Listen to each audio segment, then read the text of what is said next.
শবে বরাত আসবে, শবে বরাতে আপনারা মেহমানদারির উদ্দেশ্যে মুসলমানদেরকে খাওয়ানোর উদ্দেশ্যে হালুয়া করছেন, রুটি করছেন। এখন হুজুররা মসজিদের মধ্যে বৈশা বৈশা ফতুয়া দেয় শবে বরাতে হালুয়া রুটির কোনো ভিত্তি নাই, হালুয়া রুটি করা যায় না।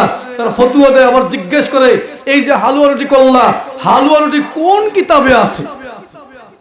শবে বরাতে যখন হালুয়া রুটি করেন তখন ফতুয়া দেয় এইরকম, যে এই যে হালুয়া রুটি করলা, হালুয়া রুটি কোন কিতাবে আছে?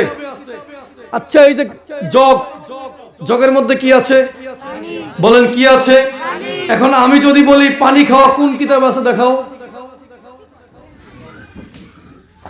যদি বলি যে ভাত খাওয়ার পরে পানি খাইতে হবে, মেডিকেল সায়েন্স বলতেছে, ডাক্তার সাহেবগণ বলতেছেন ভাত খাওয়ার অনেকক্ষণ রেস্ট করার পরে পানি খাইতে হয়। এটা মেডিকেল সায়েন্সের রিপোর্ট।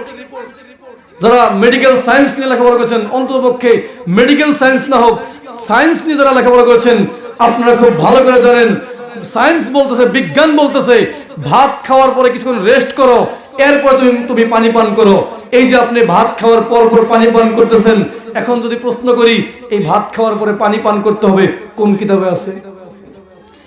পানি পান করা কি কিতাবে থাকে না জগের মধ্যে থাকে? পানি কি কিতাবে থাকে না জগে থাকে? এজন্য আমি বলি বেটা, শবে বরাতের মধ্যে হালুয়া রুটি খাই না শুধু আমরা মাঝে মধ্যে খাওয়ার চেষ্টা করি। তুমি হালুয়া রুটি খোঁজো কিতাবের মধ্যে, হালুয়া রুটি কিতাবের মধ্যে থাকে না, হালুয়া রুটি থাকে কড়াইয়ের মধ্যে, হালুয়া রুটি থাকে পাতিলের মধ্যে, কড়াইয়ের মধ্যে। তুমি কিতাব নিয়ে পড়ে থাকো, খোঁজো, তুমি পাইবা না। একটু কড়াইয়ের মধ্যে খোঁজো, তাইলে তুমি পেয়ে যাইবা। আপনি মেহমানদারি করবেন, আপনার যেটা ভালো মনে চায়, শুধু হালুয়া রুটি করতে হবে এমন কোনো শর্ত, এমন কোনো বিধান ইসলামে দিচ্ছে না। আপনার যা মন চায়, আপনি যা পারেন তাই দিয়ে আজকে মেহমানদারি করেন। আজকে দুপুরবেলা খাবার খাওয়াইছেন না, মেহমানদারি করেছেন। এটার মধ্যে যেন কিসের গোস্ত ছিল? গরুর গোস্ত ছিল। এই গরুর গোস্ত না দিয়ে যদি ইলিশ মাছ খাওয়াইতো নাজায়েজ হইতো? নাজায়েজ হইব? এই গরুর গোস্ত না খাওয়া যদি পুঁটি মাছ খাওয়াইতো হারাম হইতো? না, হবে না। কেন? আমি খাবার খাওয়াবো, মানুষকে খাবার খাওয়াবো, মানুষকে মেহমানদারি করবো। হুজুরে কারীম সাল্লাল্লাহু তাআলা আলাইহি ওয়াসাল্লাম বলেছেন, মানুষকে মেহমানদারি করার চাইতে উত্তম কাজ ইসলামের দ্বিতীয়টা আর হতে পারে না। সুবহানাল্লাহ। শবে বরাতের যখন আপনি হালুয়া রুটি করবেন, মসজিদের মধ্যে ফতোয়া দেবে হালুয়া রুটি করা হারাম, বেদাত, নাজায়েজ। ফতোয়া দিয়েই ফেলবে।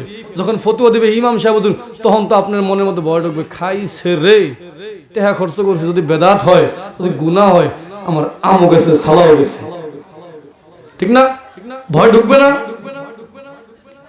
আমরা একজন লোককে খুব ভালো করে চিনি, সবাই নাম শুনছেন কম বেশি, মাওলানা আশরাফ আলী থানভী সাহেব, যার কিতাব, যার লেখা বেহেশতি যাওয়ার আমাদের কওমি ভাইয়েরা তাদের মাদ্রাসায় সিলেবাস আকারে পড়েন।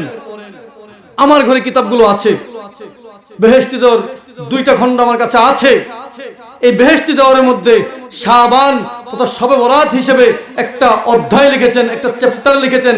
এখানে তিনি লিখতেছেন, গরিবদের দান করিবার জন্য এবং নিজে খাওয়ার জন্য যার তৌফিক হয়, যদি চুরি না করিয়া, ঋণ না করিয়া, ভিক্ষা না করিয়া, যদি নিজের সামর্থ্যের মধ্যে থাকে, গরিবদেরকে দান করবেন, খাওয়াবেন, নিজে খাবেন।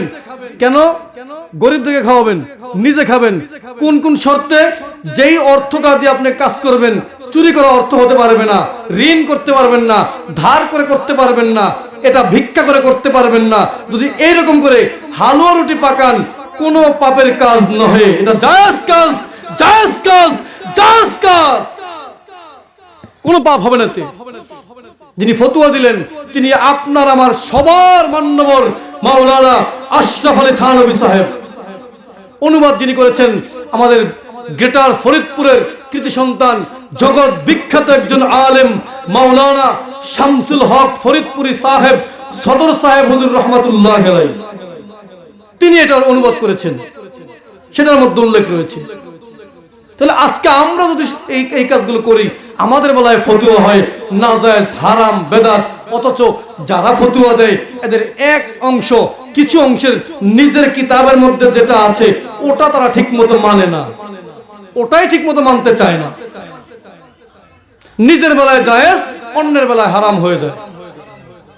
নিজের বেলায় জায়েজ হয়, মগর অন্যের বেলায় এটা হারাম হয়ে যায়। এগুলো কি মুসলমানদের কাজ হতে পারে? বলেন না, এগুলো কি মুসলমানদের কাজ হতে পারে?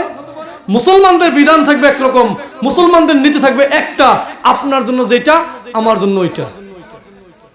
মুসলমানদের নীতি এক থাকবে, এক নীতি থাকবে, আপনার জন্য যেটা আমার জন্য ওটা। আপনার বেলায় হারাম হবে, আমার বেলায় জায়েজ হবে। কেন? আমার বিল্ডিং হবে, তাই না? আমার ব্যাংকে লোড হবে, এজন্য জায়েজ, তাই না?